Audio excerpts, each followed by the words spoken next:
Hello friends, good morning. তোমাদের কাছে চলে এলাম একটা ছোট মিনি ব্লগ নিয়ে, কিছু একটা কথা বলতে।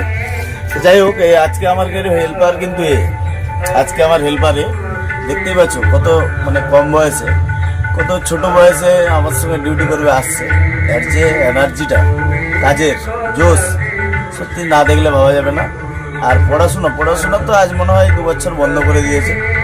বাড়ি থেকে বললেও যায় না, হ্যাঁ, বাড়িতে পালিয়ে যায়। পড়াশোনার কথা বললে বাড়ি থেকে পালিয়ে যায়। একবার দিল্লি পালিয়ে গেছিল, আর একবার উড়িষ্যা পালিয়ে গেছিল, খুঁজে পাইনি, আবার ধরে নিয়ে আসছে। তো আজকে ভোরবেলা থেকে উঠে চলে আসছে আমার গাড়ির সঙ্গে, বলছে যাবো গাড়িতে, চলো। দিয়ে নিয়ে এসছি, গাড়ি কাজ ফাজ করলো সুন্দর করে, দিয়ে স্নান টান করে এখন বলছে খিদে লাগছে, খেতে যাবো। তো যাই হোক, এখন থেকে সে কাজের শেখার তার এনার্জি আছে। এটা কি ভালো না খারাপ একটু আমাকে কমেন্ট করে জানাও। আর আমি তোমাদের সঙ্গে এটাই শেয়ার করলাম যে এত ছোট বয়সে পড়াশোনাটাই ভালো ছিল, কাজের দিকটা না। কিন্তু এর মধ্যে দেখছি পড়াশোনাটা হবে না, এটা কাজের মধ্যে একটু নেশাটা আছে। তো ভালো, সব ছেলেদের মেয়েদের এরকম থাকে না যে কাজের এনার্জি ফুলটা, তো এর মধ্যে আছে। তোমার নাম কি? সনাতন সিং। তো নাম শুনলে সনাতন সিং, থাকো কোথায়? আমিরপুর, বালিচক।